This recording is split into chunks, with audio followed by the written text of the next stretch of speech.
Hello, everybody. I guess we're live. My name is Jim Dulambakis. Thank you all for joining. I'm one of the co-founders of Entre, and I am head of events. My job is to curate cool events and bring cool speakers, investors, and put together really nice panels with my partner, Michael. I wanted to thank everyone for coming on. I know it's trying times and a lot of uncertainty. I appreciate you all just being. I appreciate you guys all being here, and you know, every event, Hey, hello. Hey, we got it working. Can you hear me now? I can hear you great. Fantastic, Brian. Well, we have Brian Freeman here. Hello, how are you? I'm good. It's another sunny day in LA. Yeah, it is. It is. Is my head bigger than yours? Should I move back? Like, you know, so the heads are equally proportionate to each other? My head's a little bit too big right now because I'm going on now 2 months with no haircut, and that's not a normal thing for me. Well, you got the mustache going. I like that. It's pretty cool. That's my wife's doing. She legitimately really wants me to have a mustache right now. I can't explain it. My wife, I told her I was going to shave the beard, and she said that it's not happening. So whatever she says, right? Yeah, exactly. Cool. Yeah. Thanks for coming on. I'm just going to go over, I just wanted to announce our upcoming events, Brian, and then you and I will go right into the interview. And again, you know, thanks for donating your time here and being part of our great event. I'm just going to share. Oh, Michael. Hey, Michael, what's going on? I was trying to call you, Brian. All right, we're good. Okay, sweet. So, Michael Mara here, CEO everybody, and founder of Entre. Hello, everybody. Thanks for joining us. I missed kind of the beginning and whatnot, but welcome. If Jimmy hasn't mentioned, introduce yourself in the chat, everybody, and come on in. We have a great speaker founder for you guys to share his story and advice on his entrepreneurship journey. Jimmy, did you go through some of our upcoming events? I was just about to. Go through it. Go for it. Awesome. So we have here. I just want to go over a few events. We actually have 2 events starting tomorrow. We have Founder Series with Brian Freeman. Do you guys see my screen? It's black right now. Right, I can see it, but it's a little bit small. It's like one of the 4 blocks. Yeah. Here we go. Let me remove I got to toggle everyone off. Yeah. It's okay. Perfect. All right, cool. So our first event is April 13th today, Brian Freeman. We're going to jump into that. Tomorrow we have April 14th with the founder and CEO of Popcom, who's going to talk about fundraising, crowdfunding, which is super important right now as a lot of the climate has changed in raising money. April 15th, we have our DC networking and entrepreneur founder series, who's going to be speaking about her company. Thursday, we're doing our part 3 of COVID business opportunities, finance, and relief. It's just like an update on what's going on the SBA loans and grants that are being offered by the government. And we're also going to have Sarah Meckin, who's going to talk about basically like mental health and how that's going to impact us as entrepreneurs and also the community and whatnot. Next week, April 22nd, we have a startup investor panel with 3 really solid VC investors who are going to talk about how to raise money from angel to IPO. And that's what I got for that.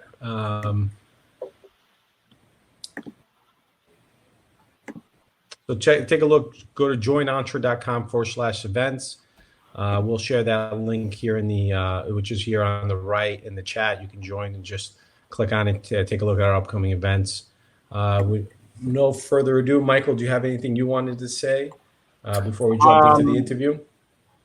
Yeah, real quick, we're going to have, if you guys want to sign up, we just finally submitted the app to the App Store last week. So if you want to get early access, there's a green button here that you can click to join beta for the app. But besides that, I hope everyone is, safe and healthy out there. I know there's like a lot of crazy stuff going on. It seems like things are calming down, which is great. And if we can be helpful in any way, just let us know. We're doing like free calls with like anyone who needs help or wants to, like get advice or get connected to anyone, investors or whatever. And anything like that, we're here for everyone and happy to chat with anyone about what they're going through or if they need help with anything. If we can't help you, we're going to try to point you in the right direction. And we're just trying to continue doing as many events as we can to help you guys get connected and bring in great speakers and hear great, just advice during these times. And, hopefully things will get back to normal here soon, but, keep moving forward and, let us know if we can be helpful. But I'm going to let, Jimmy and Brian continue on here. And then I'm going to be around. I'll be in the chat. I'll be engaging with everyone. And please ask questions throughout the interview. We'll do a Q&A at the end. There is an ask a question button at the bottom there that we can use, or just use the chat and we'll add it to that. So thank you guys. And I'll leave it to Jimmy to get the interview rolling. Thanks, Michael. Got it. Brian, thank you again. Here we are. You're in California? Yeah. And before we get too far from this, I wanted to call out Don and I were in the same Techstars class in 2017. No way. We're both in that kind of like first LA class that they had for Techstars, and that was non-verticalized. They have a music program that's been going forever, but so we were both guinea pigs for that with Anna Barber, and Don's an awesome entrepreneur. That's awesome. She's on tomorrow, actually. So that's fantastic. Yeah. Look at that. That's such a small world, right? Yeah. So tell me, where did you grow up? I'm going to go into kind of the storyline of who Brian Freeman is, right? And I want you to, just talk about who you are and some of the experiences you had. So did you grow up in California? Yeah, I grew up in San Diego, in a little town called Encinitas, which is on the coast there. So me and my friends growing up were, like surfing before class and just, and I went to a little high school called Santa Fe Christian, which is now much bigger than it was then. When we were there, it was my graduating class had like 45 people in it. So it was super small. And when I was a little kid, I kind of bounced around schools for whatever reason. But once Santa Fe Christian, we created a real tribe there. And the guys who I graduated with and the guys below me in the lower classes we're all still like very close friends. So a lot of those guys are still in San Diego. I made my way up to LA. But yeah, grew up in San Diego. I went to college there too, USD. Awesome. Yeah. So my next thing, San Diego University, right? USD. I saw you study business there, right? Yeah. So you get to college, you're trying to figure out what you want to do. Was there a reason why you took business? Were you trying to get into finance, or were you a born entrepreneur, if that exists? So I think you can have you can be born and have a proclivity for entrepreneurship. I don't think anybody is naturally just like going to be good at all of the different pieces of it, because it's just too wide of a prism. But since a very early age, I was doing stuff that people would kind of consider entrepreneurial. I think when I was really little, I was taking things apart and putting them back together to kind of figure out how things worked. By high school, I was I worked really early. My dad like instilled a great work ethic in me, and so my first job was I was 14, and I had figured out how to. I guess don't send this to the government, but I had figured out how to crack Adobe programs. So because I wanted to build a website for a clan that I had started, which is that now you don't really call them clans, you call them guilds, for an online gaming community. I think it was 12 for a Lucasfilm Jedi game, and it was on something called the MSN Gaming Zone. So I had to figure out how to build a website. So I taught myself HTML. I got these Adobe programs so I could do the designs. The website would look cool because I wanted to have the biggest clan on MSN Gaming Zone for this Jedi thing. Ended up growing it to about 350 people. I had built a rank system. There was a whole system of governance that was happening. And once the members found out that the leader of the clan was 12 years old, and a lot of these people were in their like 20s, they overthrew me and kicked me out. That was like my first hard lesson in maintaining leadership. But it must have been devastating. It was, but it's kind of when you're young like that, you're like, I was over that game anyway, and you move on. Yeah. You know, I was on the TIE Fighter or something. But so my first job was as a intern in a branding agency, and that was just an amazing experience. An agency called Parker White, in a little part of Encinitas called Cardiff, and I got to work with these guys on some really big accounts, and get a feel for the pressure, get a feel for the creative process. I loved it. It was unpaid. So the next summer I went to work at Circuit City because I needed to make some, my dad's like, look, you can't do unpaid stuff anymore. You got to make some money. And I love that too. So I started with kind of the creative, and then I got exposure to the sales process. And one thing that you can say about these big corporations for young people going into them is they actually have really good training programs. So they teach you the basics of sellings, and then they teach you the basics of how the like little branch works or the like store works. And by the end of that summer, I was making a ton of money selling everything in the store. I was driving a lot of the guys who were career guys at Circuit City nuts, because I would like, if they weren't helping a customer fast enough, I'd come in there and like swoop and sell a TV. But it matched my like passion for electronics and stuff really well. So I did that for 2 summers, did really well. And then my senior year, I had taught myself how to build computers through school or through high school. And started doing that for kind of my dad's friends and my family friends. And so I was like creating a computer from scratch from fries. I was able to make a decent wage on that. And it was kind of a passion project too. So that was kind of the first like truly entrepreneurial thing I did, where I was actually making money with something that wasn't like a company. And I also tried to start a vending machine company. So I don't know why I thought that was a good idea, but that's not a good idea. No.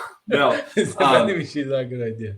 No, because I graduated in 2002. So like the .com boom was like happening, but it wasn't as accessible as it is now. Like now you can come on to a founder series and listen to an entrepreneur about how to do it.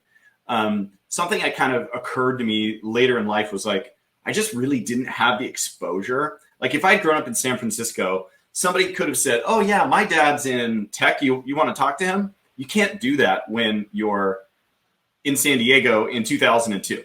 There just wasn't that exposure there. If you didn't have the network, you weren't going to learn. So what I wanted to be was a tech CEO, but I had no idea how to get there, and I didn't understand at all what it was. So it's like I didn't know the game I was playing.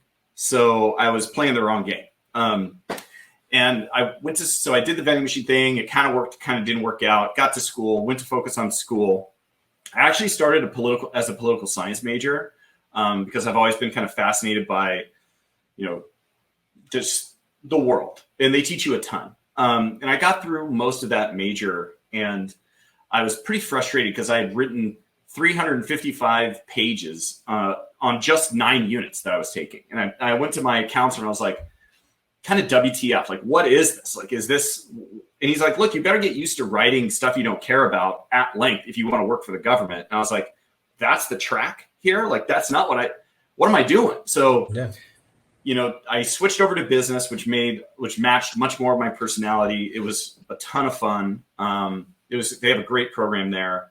And my favorite class actually was this class called Entrepreneurial. It was like entrepreneurism or something like that, something hard to say. And they actually had us create a real business and then pitch it. There wasn't a chance of getting funding or anything. That wasn't what it was. But they brought in some founders from the local community. They brought in a guy I ended up working for who's a CEO down in San Diego named John Carter. They brought in the guy who'd started Entrepreneur Magazine. They brought in a couple other people. And so we got to hear directly from them. And then we had some great coaching during the program. And me and this other guy created a product which was actually like bike ride shares. So like it was the biking program that's in all the major cities now. But back then that didn't exist. It only existed in France. And we had a plan to bring it to the US. And we did everything. We got the vendors, we got the architectural drawings. We just had no way of raising money. And so we kind of just left it at the doorstep with a good grade and went on to our lives. And then I got out of school in 2008. And one of the jobs I had worked through college, I was a valet for a while, for most of college. And I also worked as a teller in a bank. Yeah. Well, I nice. didn't do the teller. I almost did do the teller, but I ended up going to a record label. But I did do valet, and I loved it. It was amazing. I love being a valet driver. You drove everybody's car. It was awesome. I mean, and you're able to, like, if you have the right account, you might be running 5 to 8 miles a night, and so you're in great shape. Wouldn't wish that on my older body now, but as a young guy, it was great. So, but I was a teller, so I got out during the financial crisis and didn't really know what I wanted to do with my life. I kind of had this entrepreneurial seed growing in my soul, but no direction on how to like funnel it. I had no sense of how to raise money or like what things cost. And I needed a job. So I went to work for Wells Fargo right out of school as a banker, just working at a local branch inside of Stater Brothers, actually. That was actually fantastic sales training. I mean, the word is out now that Wells Fargo was like a pretty intense sales culture, and it absolutely was, but it did give you a sense of like what pounding the pavement was like. It was just the people were coming to your window. So I did pretty well there, and I got recruited to work for the private bank, a division of the private bank at Union Bank.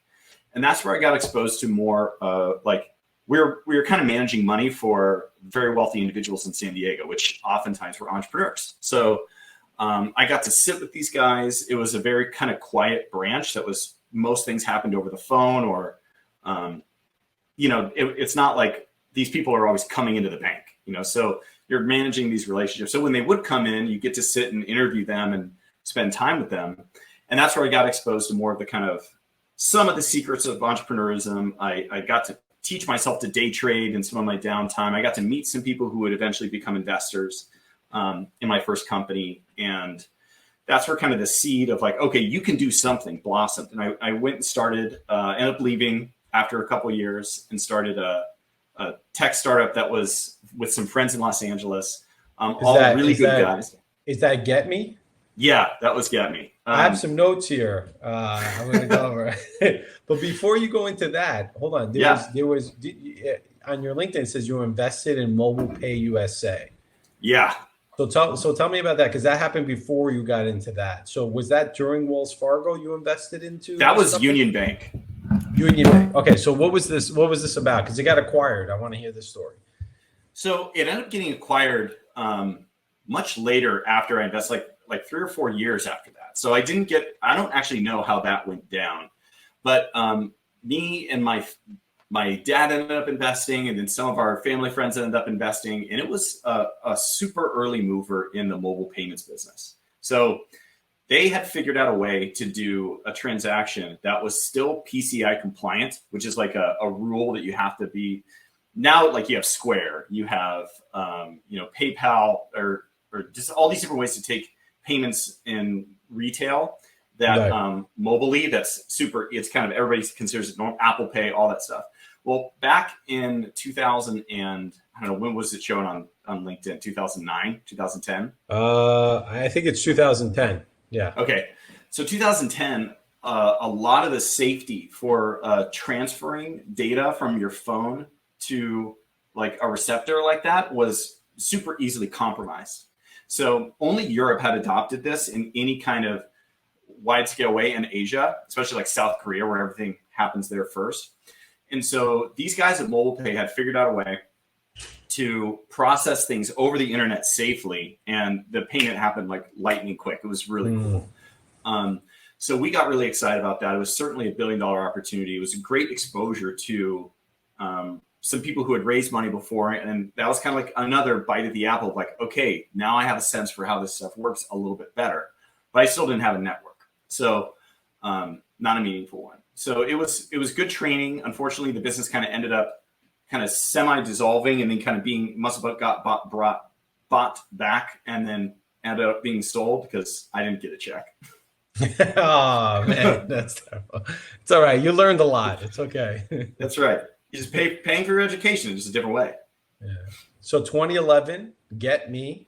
right? Now you Yeah. decide you're getting it. You're a founder of, and I believe it's an event mobile app, which I'm in the event business. I'd love to hear about this. Yeah, it was kind of Meetup before Meetup had anything on mobile. So, and the only way to plan an event was through a Facebook event, which required people to commit like in a significant way. Like you could either say, I'm going or I'm not going. And there wasn't maybe yet, which obviously is a pretty simple innovation for Facebook, but it didn't exist yet.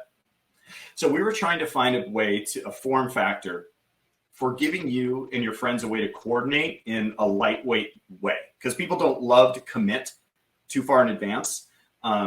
Now Google Calendar has made it kind of normal to commit in advance. Like my wife's obsessed with Google Calendar, so she invites me to like all of our. I just got an invitation to date night on Thursday. So it's nice. Did you accept? Yes. Yeah. So she loves that. So now as I'm talking, I'm kind of like, well, I think it's kind of much more normal if you've got someone like my wife that's the planner.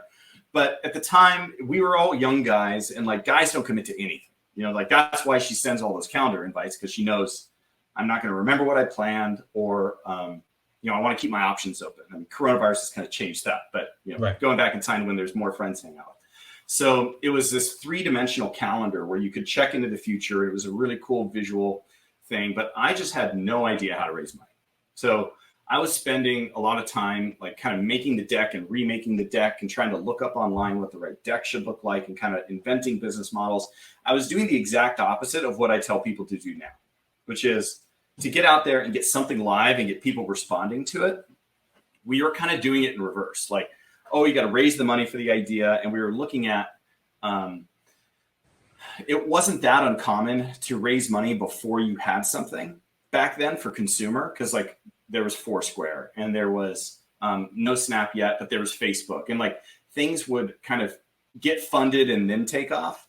But that's for people who know people or can get something live and demonstrate some usage. And we had too many Indians and no Chiefs. So like we didn't really have anybody writing code. And so that's where like it just became insanely concrete for me that I will always create something through the lowest cost way, but just get something live that people can actually use.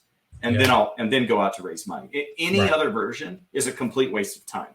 And then also one of our team members was one of the founders, awesome guy, but he was really worried all the time about people stealing the idea. And that kind of ended up becoming pretty restrictive for us because we're spending a lot of time kind of making him feel better about, look, we've got to get it out there, And so that's another thing that just I feel really passionate about now is, so if you've got a good idea, somebody else probably has the exact same idea, and it's a race to get it live first. Yep. Just never assume. Yeah. Or you can work with them, right? You can combine. Yeah. Why not partner with them? If you can find them, I'm just like, if you're sitting around and this great ideas come through inspiration, you're hanging out at home and you're like, what if this amazing thing? Well, there's 6 billion people in the world. There's 350 million people in the US and other smart people out there. And people probably have the same idea, but it's about execution. Yeah. And the other thing is that once you get it live, you're going to get so much feedback that it's going to be 60% different than your original idea, or maybe 80% different. But because you're committed and you're going with it and you're getting feedback and you're making those changes, you're going to change it around what people need. And maybe your original idea was good, but in order for it to be great, you have to iterate around feedback. So it's not worth feeling constricted or worried that your idea is going to get stolen, because it's about execution anyway. So what happened with the company? Did you guys end up dissolving it after some time, or okay? We were there. I did it for about a year, and I realized that just the way things were set up. We had one guy who was really like the creative genius when it comes to design, but he had a full-time job and no way of leaving it. And we were all like operating off of very light savings. So we couldn't like pool our resources and hire a developer. And I just was like, this one, unfortunately, another maybe expensive learning process, because I didn't take income for a year, lived off all my savings. And then I ended up saying, hey guys, I'm out, and going back to San Diego and getting a job. how was that transition? You were working for yourself, you were loving what you were doing. Now you transition back, you're like, all right, I got to be an adult, right? I Yeah. need to make some income, right? You hear your dad in your ear going, you got to make money, right? So so you went back, you got a job, and then I see in 2014 you came back and you started a Wildfire. So what happened? So, well, this is really the pivotal moment in my life in a couple ways. Is when I started working at Mogul. So, Mogul at MOGL. I said that phrase probably 1,000 times too, maybe 2,000, because I was out in the field and it was hard for people to picture what that word was. It's like Mogul, and you had to spell it. It's like a whole meme inside the company. But that was my first time working at a funded startup. So it was like, okay, I've worked at an unfunded startup. I've invested in a company, but I didn't work there. I've read a little bit. I've read some books, but now I'm actually here. Now I can see it firsthand, and compare it to the kind of that corporate life that I had the most exposure to, where there are rules, there are guidelines, there are things you cannot do. You're encouraged to hit metrics that never change. It's the same all year. Things that are like very consistent because these are 100,000 person companies. At Mogul, I'm always somebody who likes to experiment and bend the rules and like pivot quickly and like chase the opportunity. And in banking, that's not really encouraged. So I hadn't got a lot of small business experience where that can be rewarded. And at Mogul, I was in heaven. So I ran in that transition, just to pause there and talk about the transition, I was ready because I was very frustrated. I mean, it is frustrating to not make any money for a whole year. And most people can't survive that. I had just been saving since I was in high school. And so I had a little bit of a nest egg to operate from. And I lived an incredibly light lifestyle. I mean, just, no excess of any kind to make that work. So I was ready to get some income. And also, my girlfriend at the time was like, you need the exposure. Like, you can do this, but you've got to figure out what you need to do and expand your network. So went to Mogul, and I got to build out the Orange County market. And Mogul was a restaurant loyalty technology company. So they had used a mobile app to pair consumers with local restaurants. And the more you ate there, the more likely you were to win a jackpot. And everybody got a percentage cash back. Awesome. If you go into your Yelp app and you see anything about cash back, that's actually powered by the Mogul infrastructure. So they ended up pivoting, and now they power a lot of white label cash back solutions. But at the time, it was its own independent product. And I would go knock on doors to build a market from scratch, and which was, definitely a educational experience. It was a test of grit. Because the company hired me and told me I had to move to Orange County. And I was like, okay, you got it. And then I just didn't do that. I didn't know anybody up there. I wasn't going to do it. So I just drove up there every day. So I was up at 6. How long was the drive? It was like an hour and 20 minutes from where I lived. Yeah. Okay. But you were in the car the whole day because you had to cover, Orange County is massive. So you would go from city to city to city, building out, you would plan out your day. You would try and hit as many restaurants as you could. You would time when a owner was going to be there or the decision maker was going to be there. I had a whole program for that I kind of mapped out for myself. And once I got over the nerve-wrackingness of just knocking on a door without anybody knowing who I was, and the games I invented for myself to make that not stressful. Because when I was in the banking world, I really didn't like cold calling people and asking them about accounts or BSing them about some loan they didn't need or want or whatever. So I had to get over that fear, and I built games for myself to do that. And I was hitting up 30 or 40 restaurants a day. And within about a year and a half, we had added 125 restaurants or something, 150 restaurants. So the volume game worked, and these other things we were doing worked, and I was making an incredible amount of money. I was just so stoked. And in order to do that, this is, again, the rule breaking thing. So here's another example of breaking rules where it paid off for me. And in retrospect, I'm glad I did it, but at the time was kind of sketch. So there's a company called Cisco Foods, which is like U.S. I Foods. know These they're guys, the biggest. They're the biggest food distributor in America. I know who they are. Yeah. yeah, they got the like silver trucks. They park in the middle of the Yeah. street. Yeah. So these guys had invested in Mogul. They put like, X million into one of their rounds. And part of this was that the Mogul reps, which there were far fewer of, would do ride-alongs with the Cisco reps and get introduced to their accounts. And in San Diego, this was going great. And they could give them small cash spiffs. I think they gave them $100 for everyone that turned over and became a Mogul account. And that was paid for through that kind of corporate partnership, corporate relationship. Well, that decision was being made by the local kind of kingpin of Cisco reps. Whoever ran the region made the call. And I was losing my mind out of frustration because I was doing things without these ride-along partners, and the San Diego guys were crushing it.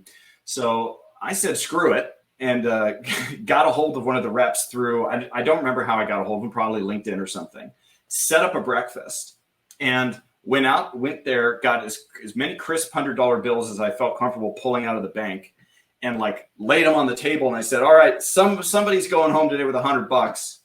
I don't know who yet, but it's probably the person who rides along with me. So I'm going to give each one of you guys $100 for each deal we close.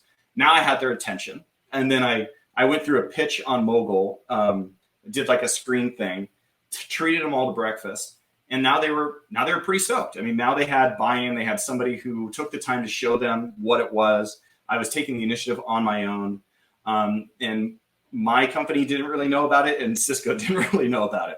So I think we started with 5 reps, and then once we showed it was successful, we ended up expanding it and adding more reps to the program. So if I hadn't taken that initiative, I would have never done it. It would have never happened.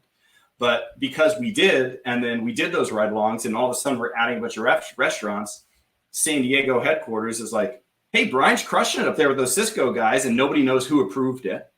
And they're like,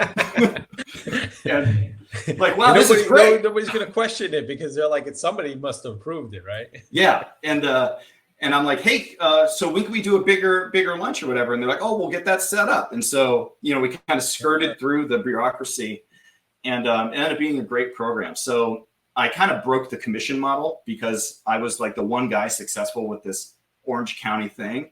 And I was doing 25 restaurants a month, and they had built the commission model around a rep averaging about 9.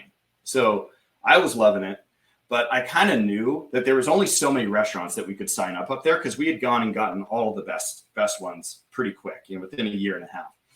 And so there was an opportunity to come in-house, and I was still living in San Diego, so I was getting a little tired of the drive. My back was getting a little screwed up, which was a big factor. And my boss at the time was like, how would you like to try and pilot a program that expanded what you've done with Cisco? Like, what if you had channel partners who could resell Heartbeat and these different types of verticals? And, merchant services or other food providers or, other types of channel providers into restaurants. So piloted that program for about a year. We had some management turnover, and so I kind of got like lost in the system a little bit. But what I did get was a lot of exposure to the CEO and how he thought about stuff. So, I was kind of listening in on investor pitches that he was doing, kind of sitting by the conference room and poking around internally because I made friends with the designer. So I got him to send me the investor deck that they were using so I could get a feel for what this was. And I had, during this whole process, I actually had met my wife at Mogul, and we were friends and hanging out. So she was on the sales team there. But another relationship I had been in for a while had ended near the, kind of near summer of the previous year before I started Wildfire. And so the kind of story there was that Tinder was on the rise this was 2013. It kind of debuted and like taken the single world by storm. And I used the product, but felt like I was kind of being labeled as somebody who's only there to hook up. And I've never been like that. So I kind of felt a little, this is probably more of a personal issue than an issue with the people who were on there, but I just felt like I was kind of creepy and looking like I was looking for a hookup. So me and a friend of mine started kind of brainstorming ideas of like what product in this dating space could win. And we came up with a product where women felt empowered and safe, because then you kind of eliminate the creep issue. And You have a product all the women want to be on, which will mean all of the best guys will be there, and then you can monetize that environment. We learned a lot about dating, but I took that, which ended up being part of the story, which is interesting, I think. But so it's 2013. I kind of get access to the mogul pitch deck, and I start moonlighting at night, kind of co-designing this product with my friend, and getting a deck together. I'm like, okay, what does raising money actually look like? And so honestly, probably the biggest tipping point for me was getting access to like a real investor pitch deck, because then I could see what are the modules that are, that make this thing up in something that I knew how to pitch. So it was like I had a passion for this product. I understood it inside and out. I had closed 170 restaurants with it. I had sold channel partners on it.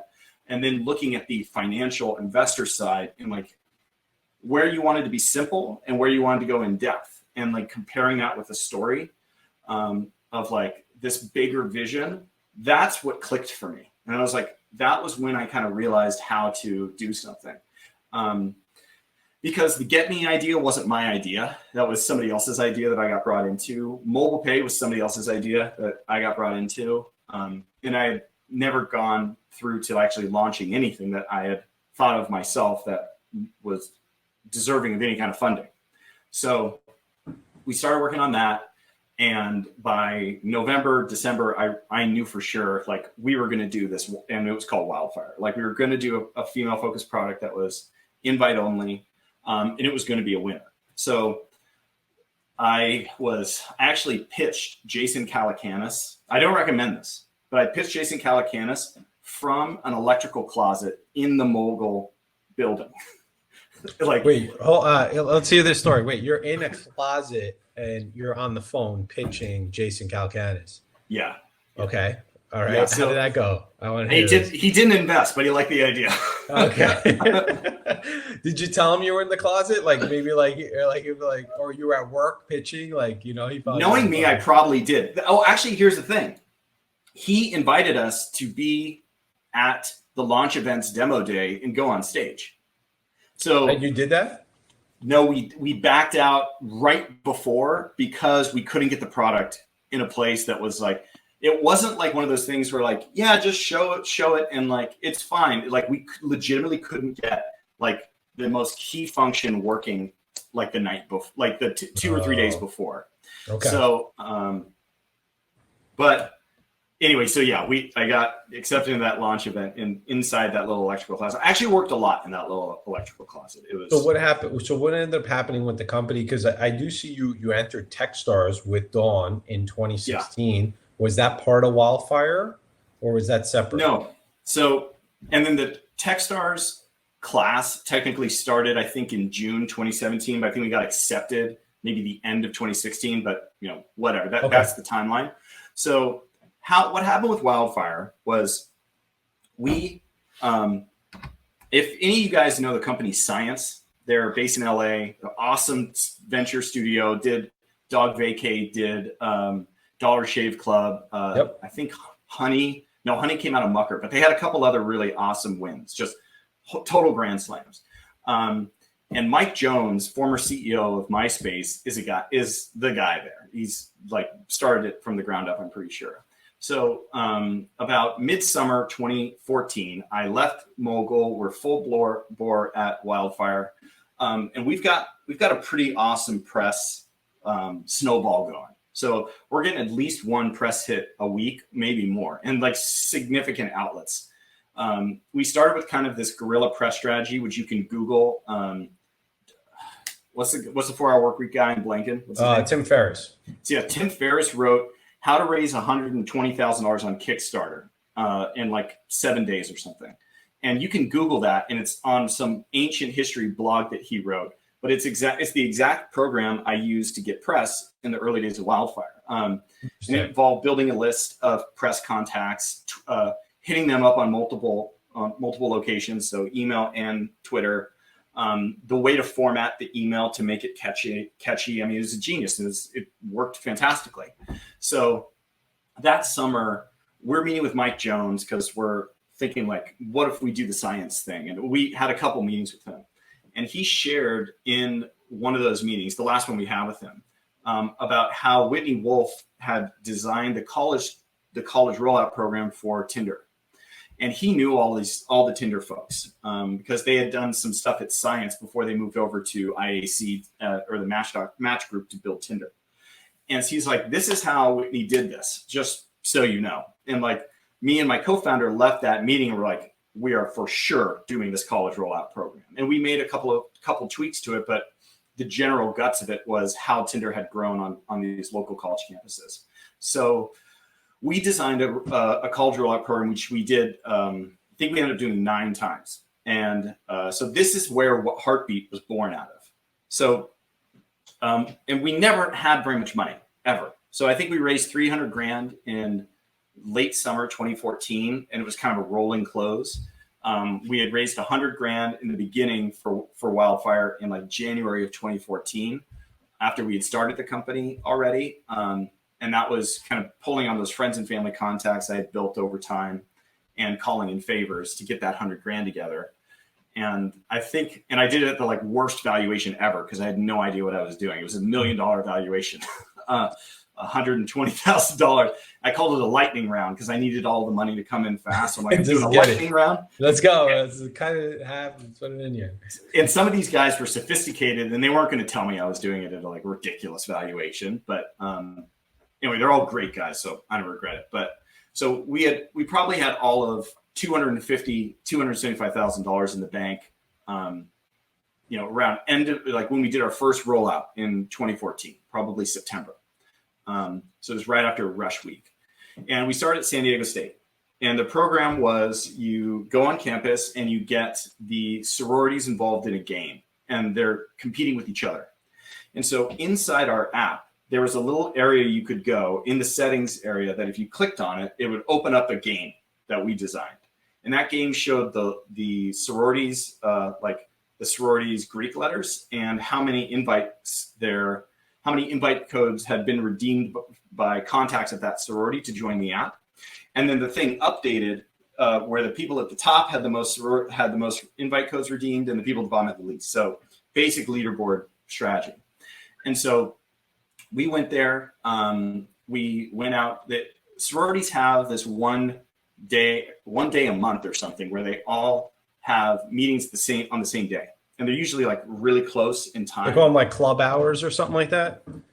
Oh, I don't remember what they're called, but it's the whole sorority is there. Okay. So after 2014, it became more common for tech startups that had local elements to them to roll out during these times, and so it became, for the big schools, more common to get introduced to a new product there and get free stuff because people figured out how good of a strategy this is. But we were doing it and it was still new. So we went to San Diego State. We had 4 sororities involved in this competition. We gave them shirts. We gave them cupcakes. We brought really good looking guys in like suits, and like they kind of did the program. And it was like this whole kind of branded thing with like flowers and stuff. And everybody loved it. And we said, look, the winner gets a yacht party or some cash.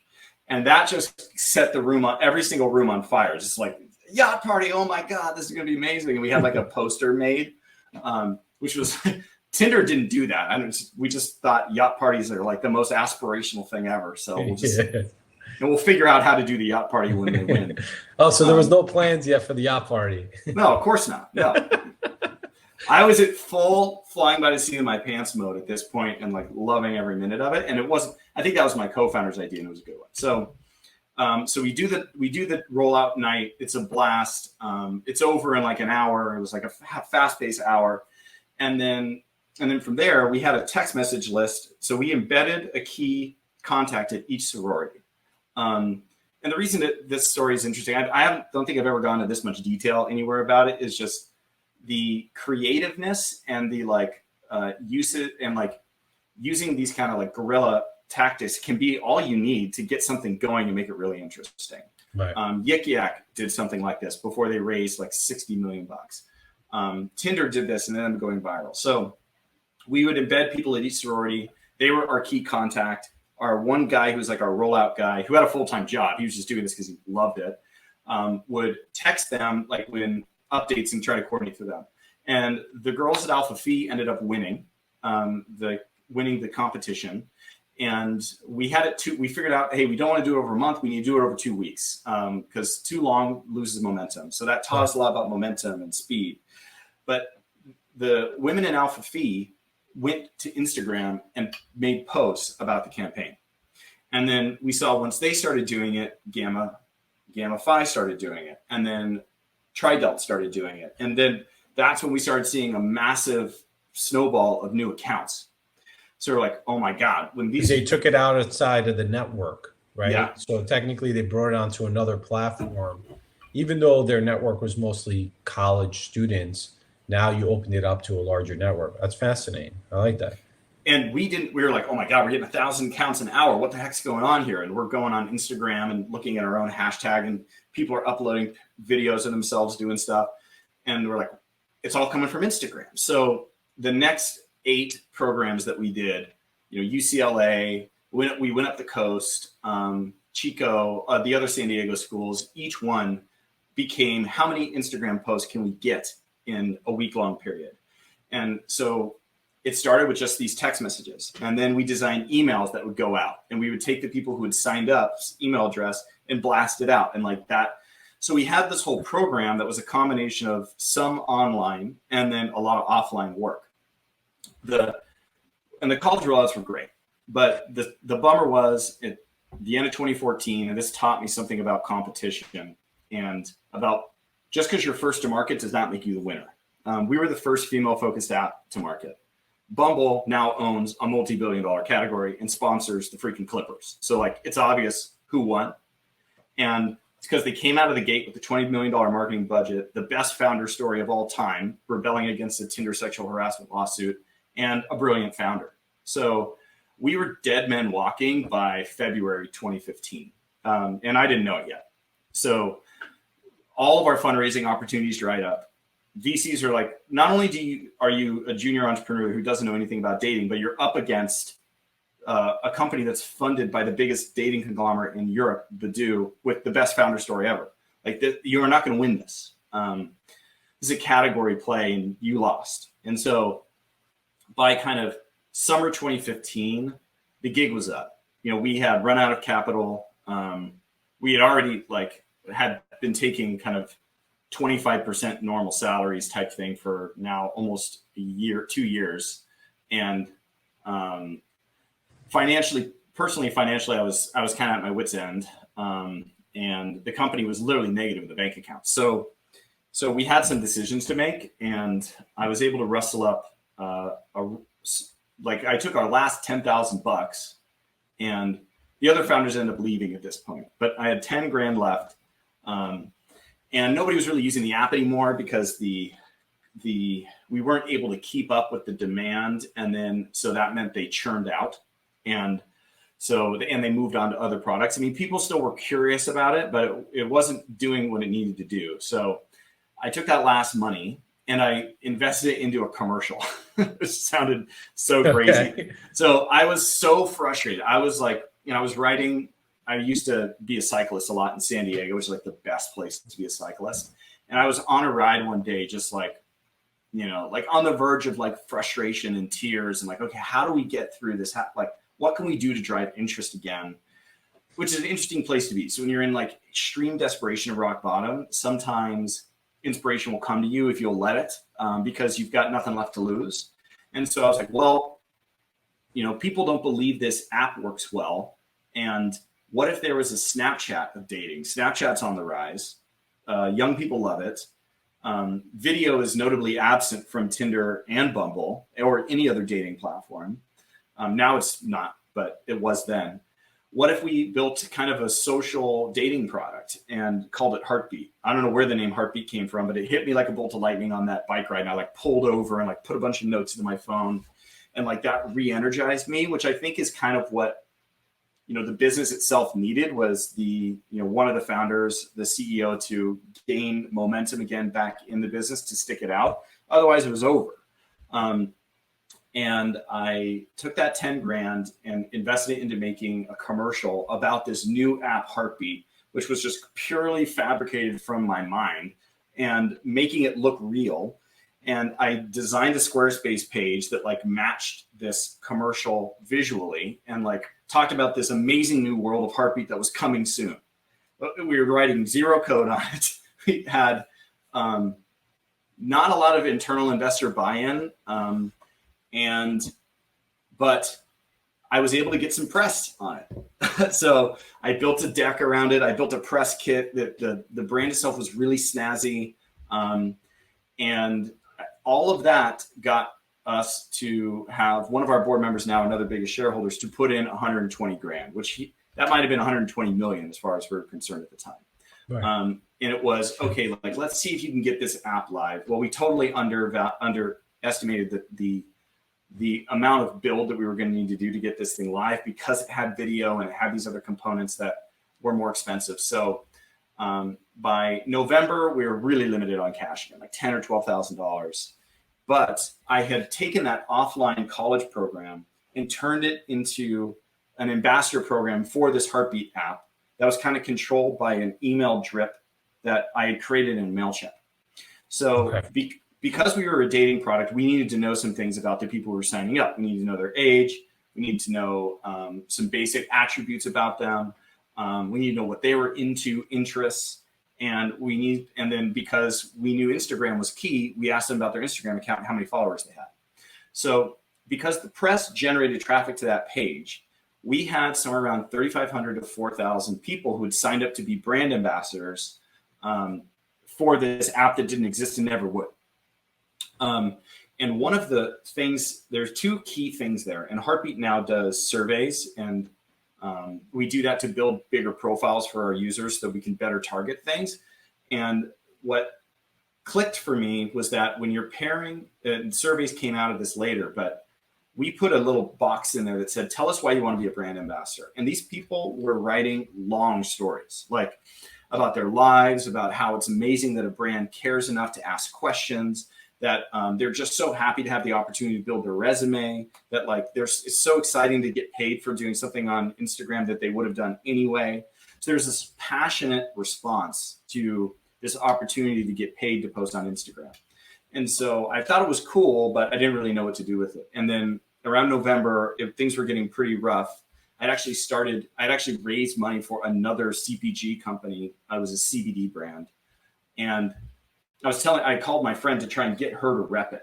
Like I wanted her to be one of my CBD partners on the East Coast, because she had sold her company. She had come out of Techstars and was, a little bit more experienced than I was at this point, but we got along well. And she's like, wait, we're talking. She's like, you have 3,500 people on a list who want to get paid to post on Instagram, and you're just not doing anything with it? I'm like, no. And she's like, can my friends rent those people?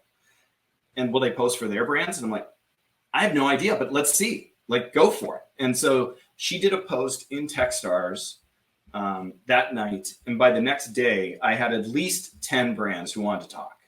And then the next day, I had 5 more. And I was like, wow. And so we made up a price point. We kind of like seat of our pants again.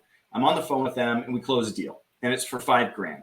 And that's 50 times more money than we ever made with the dating app. And I'm like, holy shit. And we were discovering also what people were interested in about the product. So the dating aspect of it became really uninteresting really quick. It's not like we had the clarity of what we do now about our business and its purpose. I think that's why I'm so focused on the iterative side of building technology companies. We actually thought we were going to run this on the side and like use it to fund the building of the dating app. And then we changed the dating app's name to Vibes. And we had this whole convoluted scheme that once we dropped the dating thing, it was much easier to raise money for it. But I couldn't give it up.